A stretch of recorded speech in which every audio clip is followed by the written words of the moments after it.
പരിശുദ്ധാത്മാവേ സഹായക, നിരന്തരമെന്നെ സഹായിക്കണേ.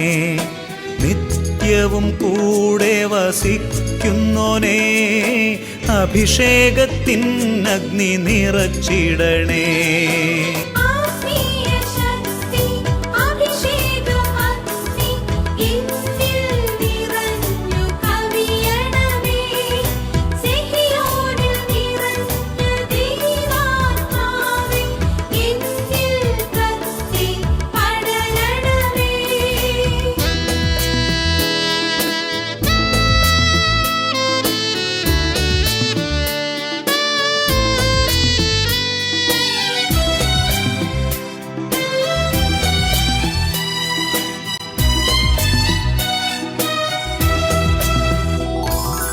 എന്നുള്ളിൽ നിറയുന്ന ദൈവിക ശക്തി ലൗകിക ശക്തിയെ തകർത്തിടുന്നു.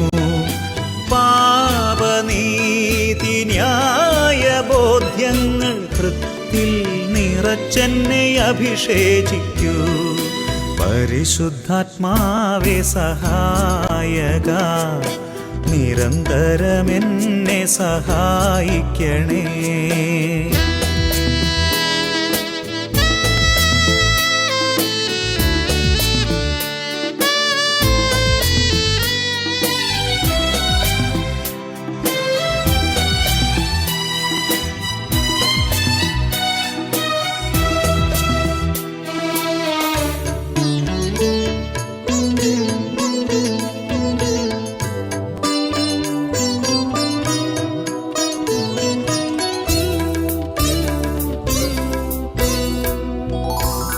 വചനം പഠിക്കുവാൻ കൃപ ചൊരിയണമേ, അനുസ്മരിച്ചിടാനും വരമരുളൂ. ദൈവപുത്രന് സാക്ഷ്യമേകാൻ അഭിഷേക അഗ്നിയെ ജ്വലിപ്പിച്ചിടൂ.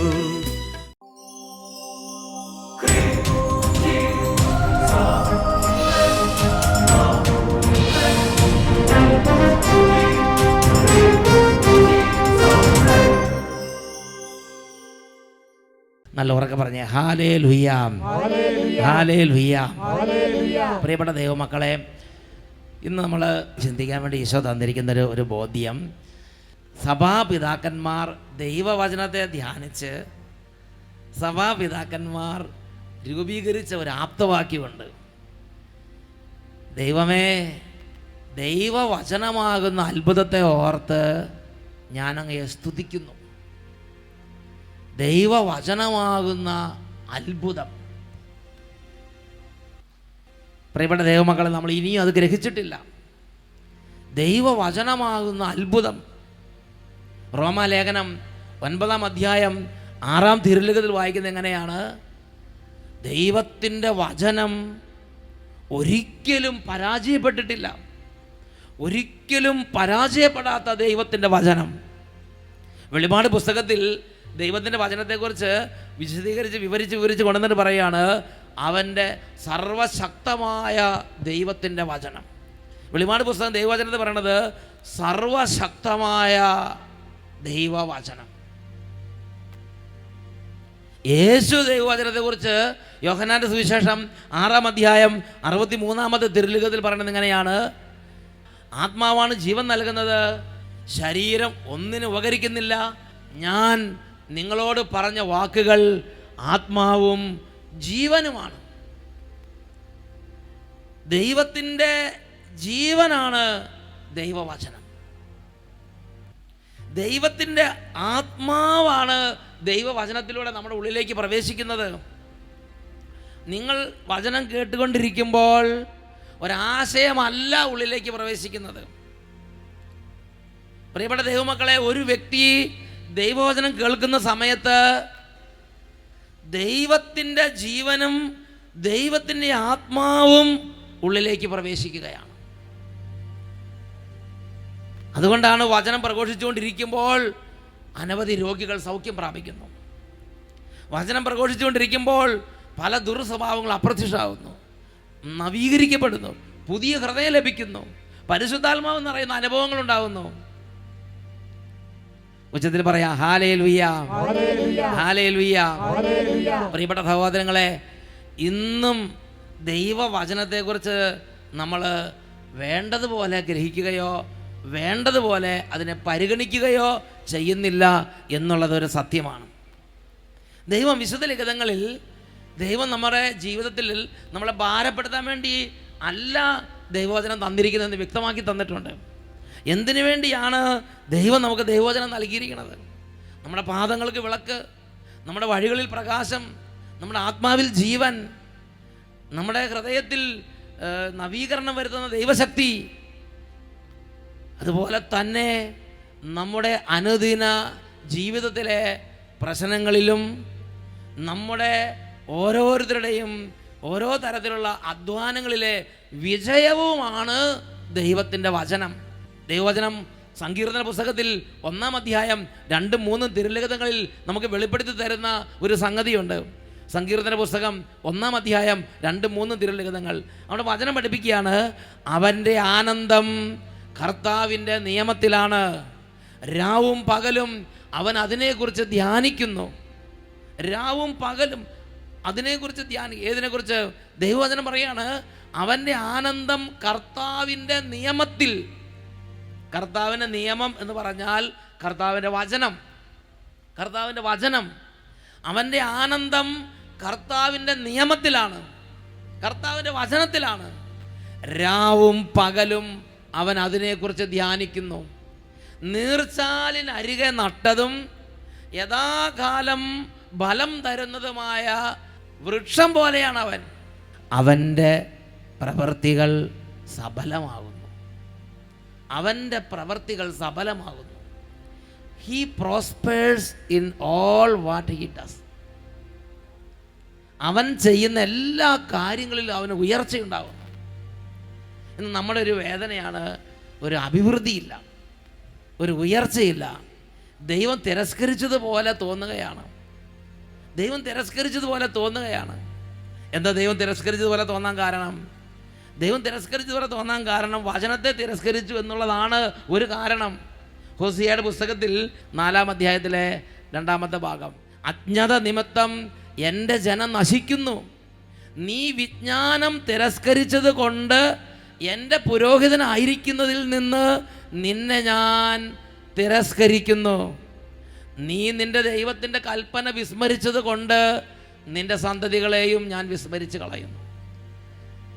ജ്ഞാനം, വിജ്ഞാനം, കൽപ്പന, അരുളപ്പാട്, നിയമം, വെളിപാട്, ഇതെല്ലാം ദൈവവചനത്തെയാണ് ദ്യോതിപ്പിക്കുന്നത്. പ്രിയപ്പെട്ട സഹോദരങ്ങളെ, ദൈവവചനത്തെ അവഗണിച്ചും ദൈവവചനത്തെ ഉപേക്ഷിച്ചും ദൈവവചനം വായിക്കാതെയും ദൈവവചനത്തിനെ ഗൗനിക്കാതെയും നമ്മൾ നമ്മുടെ സാമർത്ഥ്യത്തിൽ ആശ്രയിച്ച് നമ്മളിന്ന് രാവിലെ മുതൽ വൈകുന്നേരം വരെ പരക്കം പായുകയാണ്. കർത്താവ് പറയാണ്, ഞാൻ തിരസ്കരിച്ച കുടുംബമാണത്. സാമുവേൽ പ്രവാചകൻ ജെസ്സയുടെ വീട്ടിൽ ചെന്നപ്പോൾ 7 മക്കളെ കൊണ്ടുവന്ന് നിർത്തി. യോഗ്യന്മാരും കഴിവുള്ളവരും മിടുക്കന്മാരും സാമർത്ഥ്യക്കാരൻ്റെ സാമർത്ഥ്യം കൊണ്ട് ഒന്നും നേടാൻ പറ്റാത്ത കാര്യമുണ്ടായിരുന്നു, ദൈവത്തിൻ്റെ അംഗീകാരം. ദൈവം സാമുവേൽ പ്രവാചകൻ പറഞ്ഞു, ഇവനെ ഞാൻ തിരസ്കരിച്ചതാണ്.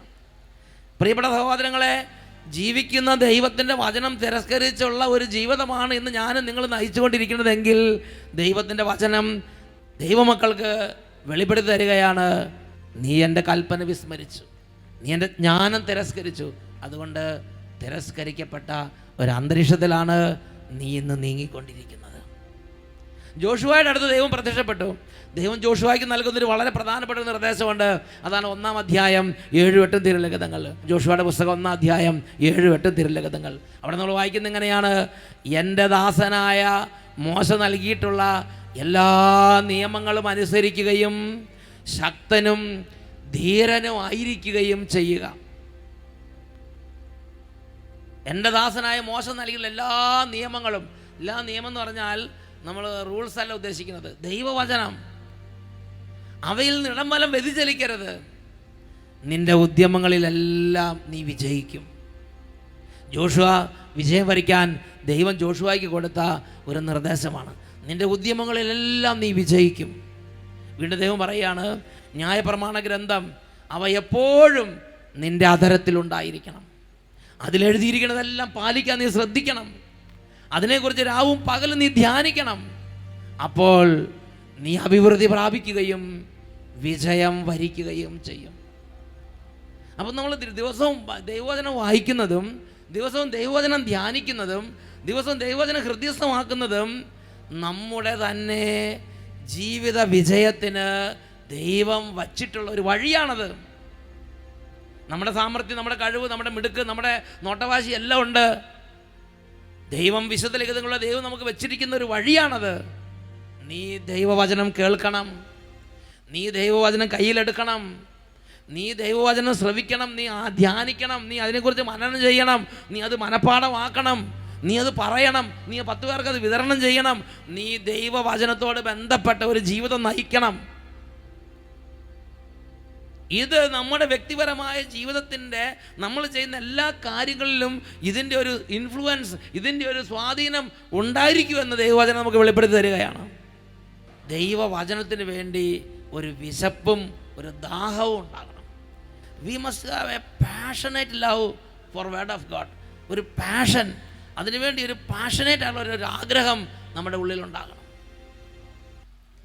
ഇന്ന് നമ്മളെ സംബന്ധിച്ച് വല്ലപ്പോഴൊക്കെ സന്ധ്യാപ്രാർത്ഥനയ്ക്ക് ഇച്ചിരി വായിക്കും, പള്ളിയിൽ ചെല്ലുമ്പോൾ ഇച്ചിരി വായിക്കും, ധ്യാനം കൂടുമ്പോൾ ഇച്ചിരി കേൾക്കും, അല്ലാതെ അത് പാഷനേറ്റായിട്ട് അതിനെ ഫോളോ ചെയ്യുന്ന അത്രയും ഒരു ജ്വലനം, ഒരു തുറവി നമ്മുടെ ഹൃദയത്തിൽ വന്നിട്ടില്ല.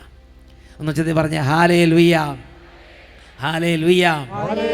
ദൈവവചനത്തിലേക്ക് വരുമ്പോൾ തന്നെ ചിലരുടെ മനസ്സിൽ ഇങ്ങനെ ഒരു അടഞ്ഞ ചിന്ത കിടപ്പുണ്ട്. ഇതാണ്, ആ പഴയ നിയമം കാര്യമില്ല, പഴയ നിയമം നോക്കണ്ട, പുതിയ നിയമം മാത്രം നോക്കിയാൽ മതി. പഴയ നിയമം ക്യാൻസലാക്കപ്പെട്ടിരിക്കുകയാണ്, ഇനി പഴയ നിയമം അധികം ശ്രദ്ധിക്കേണ്ട. ഒരുപാട് പേരുടെ മനസ്സിൽ ഒരു പ്രത്യേക തരത്തിലുള്ള ഒരു അടഞ്ഞ അവസ്ഥ ദൈവവചനത്തോട് കിടക്കുകയാണ്. പ്രിയപ്പെട്ട സഹോദരങ്ങൾ, ഈ കാര്യത്തെക്കുറിച്ച് ദൈവസന്നിധിയിൽ പ്രാർത്ഥിച്ചപ്പോൾ വിശുദ്ധ മത്തായിയുടെ സുവിശേഷം 5 അധ്യായം 17-18 തിരുലിഖിതങ്ങൾ എൻ്റെ ശ്രദ്ധയിൽപ്പെട്ടു. ഈശോ ജീവിച്ചിരുന്ന കാലത്ത് തന്നെ ചിലർ വന്ന് യേശുവിനോട് പറഞ്ഞു, അല്ലെങ്കിൽ ഈശോ ജീവിച്ചിരുന്ന കാലത്ത് തന്നെ ചിലരിങ്ങനെ പറഞ്ഞു വരുത്തി, അതെ യേശു വന്നിട്ട് പഴയ നിയമം ക്യാൻസൽ ചെയ്തു, ഇനി പഴയ നിയമം നോക്കണ്ട, ഇനി പുതിയ നിയമം മാത്രമേ ഉള്ളൂ എന്ന്. പുതിയ നിയമം എന്ന് പറഞ്ഞാൽ പുതിയ നിയമം എഴുതിയിട്ടില്ല. യേശു വന്ന് പഴയ നിയമം ക്യാൻസൽ ചെയ്തു എന്ന് അങ്ങനെ ന്യൂസ് സ്പ്രെഡാക്കി. അപ്പോൾ അതുകൊണ്ട് 2-3 പേര് യേശുവിൻ്റെ അടുത്തേക്ക് വന്നിട്ട് ചോദിച്ചു, കർത്താവേ അങ്ങ് പഴയതൊക്കെ ക്യാൻസൽ ചെയ്തോ ഇല്ലയോ എന്ന് ഒന്ന് ഉറപ്പ്, എന്തെങ്കിലും ഒരു വ്യക്തത ഞങ്ങൾക്ക് തരണം എന്നുള്ള അർത്ഥത്തിൽ യേശുവിനെ ചിലർ സമീപിച്ചു. അപ്പോൾ യേശു അവർക്ക് കൊടുക്കുന്ന നിർദ്ദേശമാണ് വിശുദ്ധ മത്തായിയുടെ സുവിശേഷം 5 അധ്യായം 17-18 തിരുലിഖിതങ്ങൾ. യേശു അസന്നിഗ്ധമായി പഠിപ്പിച്ചു, നിയമത്തെയോ പ്രവാചകന്മാരെയോ അസാധുവാക്കാനാണ് ഞാൻ വന്നതെന്ന് നിങ്ങൾ വിചാരിക്കരുത്. നിയമവും പ്രവാചകന്മാരും പറഞ്ഞ പഴയ നിയമം, നിയമത്തെയോ പ്രവാചകന്മാരെയോ അസാധുവാക്കാനാണ് ഞാൻ വന്നത് എന്ന് നിങ്ങൾ വിചാരിക്കരുത്. അസാധുവാക്കാനല്ല, പൂർത്തിയാക്കാനാണ് ഞാൻ വന്നത്. ആകാശവും ഭൂമിയും കടന്നു പോകുന്നത് വരെ സമസ്തവും നിറവേറുവോളം നിയമത്തിൽ നിന്ന് വള്ളിയോ പുള്ളിയോ മാറുകയില്ലെന്ന് സത്യമായി ഞാൻ നിങ്ങളോട് പറയുന്നു. ഉച്ചത്തിൽ പറഞ്ഞ ഹല്ലേലൂയ. മറ്റൊരു വാക്യം പറഞ്ഞാൽ ഉൽപ്പത്തി മുതൽ വെളിപാട് വരെയുള്ള എല്ലാ വചനങ്ങളും ദൈവനിവേശിതമാണ്. അതൊരു കെട്ടുകഥയാണെന്നോ യക്ഷിക്കഥയാണെന്നോ ഫേസ്ബുക്കിലോ സോഷ്യൽ മീഡിയയിലോ കണ്ടാൽ അതല്ല നമ്മുടെ ഹൃദയത്തിൽ വെക്കേണ്ടത്. പ്രിയപ്പെട്ട സഹോദരങ്ങളെ, ആളുകൾ പലതും പറയും, പലതും പല കോർണറിൽ നിന്ന് വിളിച്ചു പറയും. അതല്ല ഒരു ദൈവ പൈതൽ ഹൃദയത്തിൽ കൊണ്ട് നടക്കേണ്ടത്. ഒരു ദൈവ പൈതൽ ഹൃദയത്തിൽ കൊണ്ട് നടക്കേണ്ടത് യേശു പറഞ്ഞ വചനങ്ങൾ. രണ്ടാമത് യേശുവിൻ്റെ സഭ നമുക്ക് നൽകുന്ന പ്രബോധനങ്ങൾ. ഇതാണ് അടിവരയിട്ട് നമ്മുടെ ഹൃദയങ്ങളിൽ നാം സൂക്ഷിക്കേണ്ട കാര്യങ്ങൾ. ഒന്ന് ഉച്ചത്തിൽ പറഞ്ഞേ ഹല്ലേലൂയ, ഹല്ലേലൂയ. പഴയ നിയമത്തിലെ ഏതെങ്കിലും ഗ്രന്ഥങ്ങളെ കുറിച്ച് കെട്ടുകഥകളാണെന്നോ യക്ഷിക്കഥകളാണെന്നോ അതൊന്നും ശ്രദ്ധിക്കേണ്ട ആവശ്യമില്ലെന്നോ, അതൊക്കെ പഴയ കാലത്തെ എന്തൊക്കെയോ കുടുംബ പുരാണങ്ങളാണെന്നോ അങ്ങനത്തെ ധാരണയോ ഇംപ്രഷനോ ആരുടെയെങ്കിലും ഹൃദയത്തിൽ നൽകിയിട്ടുണ്ടെങ്കിൽ തിരുലിഖിതങ്ങൾ വളരെ വ്യക്തമായി പഠിപ്പിക്കുന്നുണ്ട്. ദൈവവചനങ്ങളെല്ലാം ദൈവനിവേശിതങ്ങളാണ്. അവ പ്രാർത്ഥനയ്ക്കും തെറ്റുതിരുത്തലിനും നീതിയുള്ള പരിശീലനത്തിനും ഉപകരിക്കുന്നു. ദൈവഭക്തനായ ഒരു മനുഷ്യൻ ഇവ വഴി പൂർണ്ണത കൈവരിക്കുന്നു. ഒരു സിംഗിൾ വചനത്തെ പോലും യേശു ക്യാൻസൽ ചെയ്തിട്ടില്ല. ഒന്ന് ചെത്തി പറഞ്ഞ ഹല്ലേലൂയ.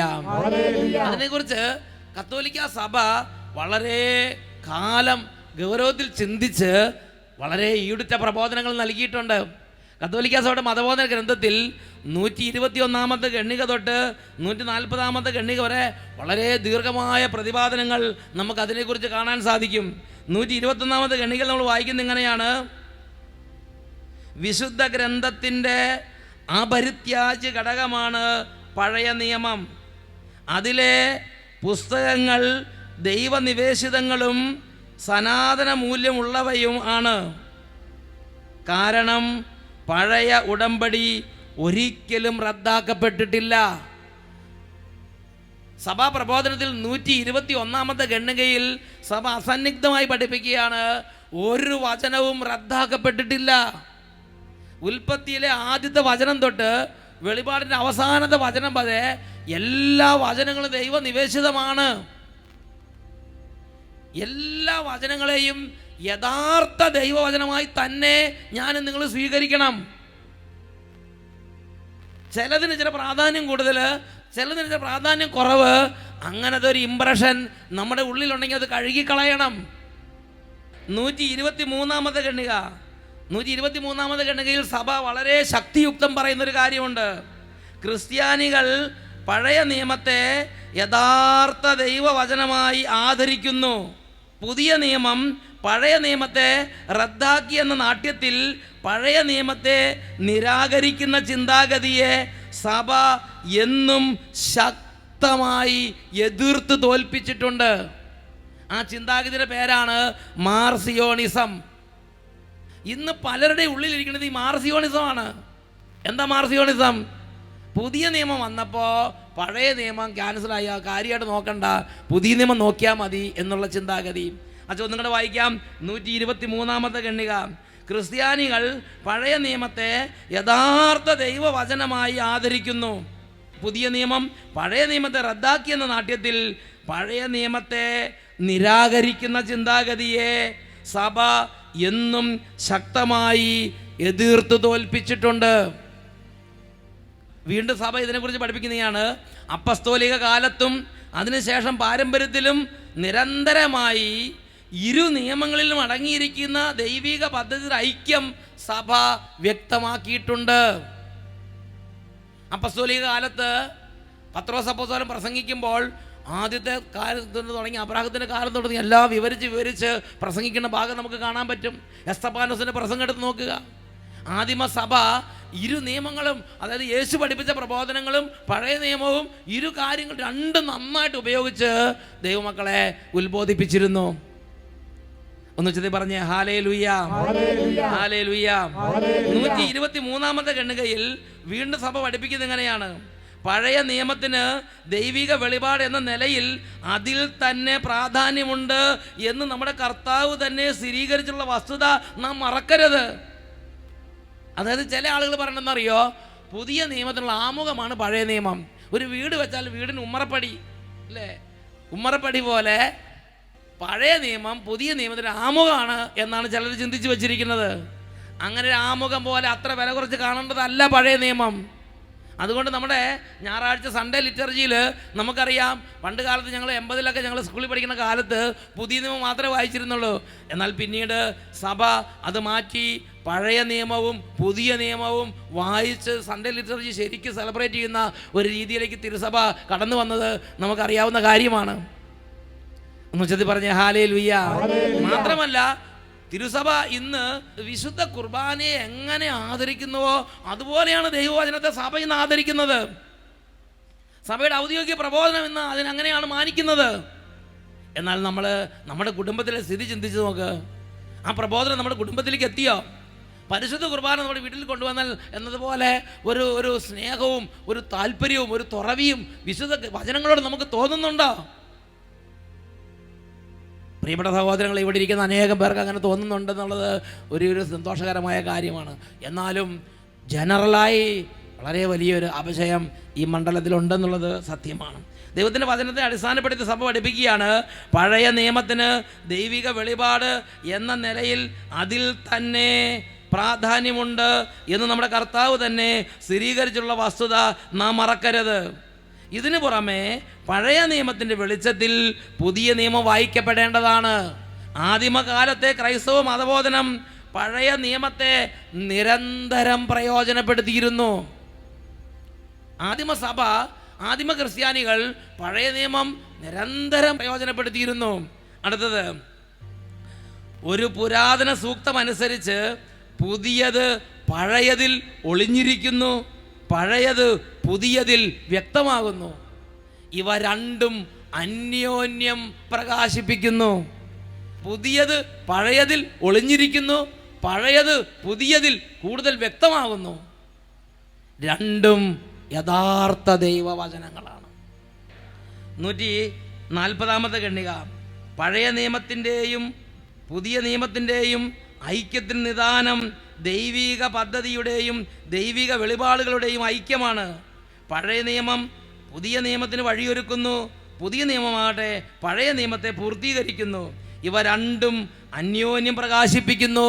ഇവ രണ്ടും യഥാർത്ഥ ദൈവവചനങ്ങൾ തന്നെ. 140 ഖണ്ഡികയിൽ അസന്നിഗ്ധമായി സഭ ഈ കാര്യം പഠിപ്പിക്കുകയാണ്. 141 ഖണ്ഡിക, കർത്താവിൻ്റെ തിരുശരീരത്തെ എന്ന പോലെ സഭ വിശുദ്ധ ലിഖിതങ്ങളെ എന്നും സമാദരിക്കുന്നു. കർത്താവിൻ്റെ തിരുശരീരം പോലെ അത്രയും പ്രാധാന്യം വിശുദ്ധ വചനത്തിന് കൊടുക്കണം. ഒന്ന് ചെത്തി പറഞ്ഞ് ഹല്ലേലൂയ. വിശുദ്ധ വചനങ്ങൾക്ക് എത്രമാത്രം പ്രാധാന്യം കൊടുക്കണമെന്ന് തിരുസഭ ഇന്ന് തൻ്റെ മക്കളെ ഉത്ബോധിപ്പിക്കുകയാണ്. എഴുന്നേറ്റ് നിൽക്കാം.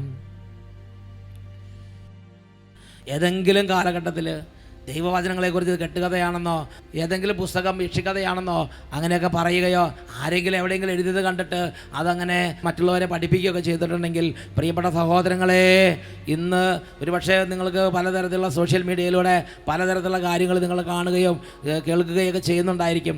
പ്രത്യേകിച്ച് ദൈവവചനത്തിലുള്ള വിശ്വാസം നശിപ്പിക്കാൻ വേണ്ടി സാത്താൻ സോഷ്യൽ മീഡിയയിലൂടെ കച്ചകെട്ടി വ്യാപരിക്കുന്നുണ്ട്. ഒരുപാട് ദുരുപദേശങ്ങൾ, ഒരുപാട് തരത്തിലുള്ള നുണപ്രചരണങ്ങൾ. രണ്ട് കാര്യങ്ങൾ ഉയർത്തിപ്പിടിക്കാം. ദൈവവചനത്തിൻ്റെ മാഹാത്മ്യത്തിന് ചേരാത്ത എല്ലാ നുണചിന്തകളും ഹൃദയത്തിൽ നിന്ന് വിട്ടുപോകട്ടെ. ഉച്ചത്തിൽ സ്തുതിക്കുന്നു. Hallelujah, hallelujah, hallelujah, hallelujah. യേശുവേ ആരാധന, യേശുവേ ആരാധന, യേശുവേ ആരാധന. കർത്താവായ ദൈവമേ, വിശുദ്ധ ലിഖിതങ്ങളെ വിശുദ്ധ ലിഖിതങ്ങളായി സ്വീകരിക്കാൻ, വിശുദ്ധ കുർബാന പോലെ തന്നെ വിശുദ്ധ വചനങ്ങളെ സ്വീകരിക്കാൻ ഞങ്ങളുടെ ഹൃദയങ്ങളെ തുറക്കണമേ. ഒരു പാഷനേറ്റ് ലവ്, വചനത്തോടൊരു പാഷനേറ്റ് ലവ് നൽകണമേ. Hallelujah, hallelujah, hallelujah. യേശുവേ ആരാധന, ആരാധന, ആരാധന. രണ്ട് കരങ്ങൾ ഉയർത്തി മനസ്സ് തുറന്ന് വചനമേ, വചനമേ എൻ്റെ ജീവിതത്തിലേക്ക് അത്ഭുതകരമായി വ്യാപരിക്കണമേ. ദാഹിച്ച് നിലവിളിച്ച് പ്രാർത്ഥിക്കുന്നു. വചനമേ എൻ്റെ മിഴികളിൽ വഴിവിളക്കായി തെളിയണേ. വചനമേ എൻ്റെ മിഴികളിൽ ഞങ്ങളെ സ്പർശിക്കണമേ. വഴിവിളക്കായി തെളിയണേ. Hallelujah, hallelujah, hallelujah, hallelujah. യേശുവേ ആരാധന, ആരാധന, ആരാധന. Hallelujah, hallelujah, hallelujah, hallelujah.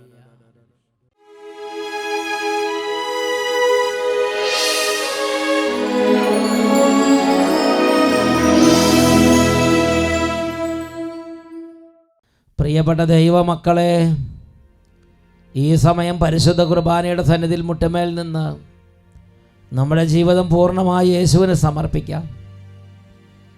വിശുദ്ധ ലിഖിതങ്ങളിൽ അപ്പോസ്തല പ്രവർത്തനം 3-ാം അധ്യായം 19-ാം തിരുലിഖിതം, ആകയാൽ നിങ്ങളുടെ പാപങ്ങൾ മായിച്ചു കളയാൻ പശ്ചാത്തപിച്ച് ദൈവത്തിലേക്ക് തിരിയുവിൻ. യേശു നമുക്ക് വേണ്ടി കുരിശിൽ മരിച്ചു. ഇന്ന് ഞാനും നിങ്ങളും യേശുവിലേക്ക് തിരിഞ്ഞ്, അവിടുത്തെ കരുണയിലേക്ക് തിരിഞ്ഞ്, അവിടുത്തെ കുരിശുമരണത്തെ ധ്യാനിച്ച്, എൻ്റെ യേശുവേ, എൻ്റെ തന്നിഷ്ട സ്വഭാവം ഞാനിത് സമർപ്പിക്കുന്നു. എൻ്റെ പാപകരമായ വഴികൾ ഞാനിത് സമർപ്പിക്കുന്നു. അന്ധകാരപൂർണമായ എൻ്റെ ജീവിതം ഞാനിത് സമർപ്പിക്കുന്നു. എനിക്കൊരു വിശുദ്ധ ജീവിതം വേണം. എനിക്ക് അങ്ങയെ സ്നേഹിക്കണം. അങ്ങയുടെ വചനങ്ങളോടെ നടക്കണം. അങ്ങ് അരുളി ചെയ്തിട്ടുണ്ടല്ലോ, എന്നെ സ്നേഹിക്കുന്നവൻ എൻ്റെ വചനങ്ങൾ പാലിക്കും.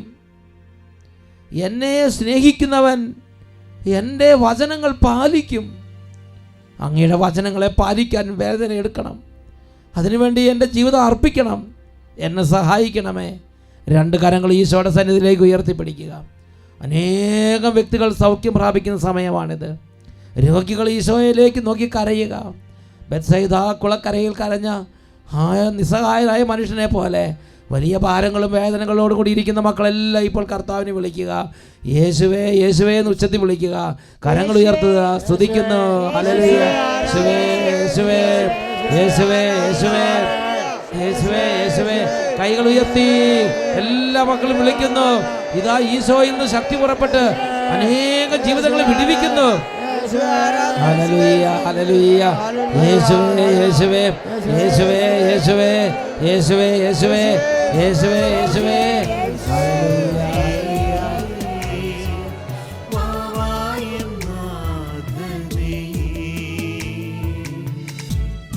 എന്നരികിൽ വന്നു നീ സാന്ത്വനം പകരണേ.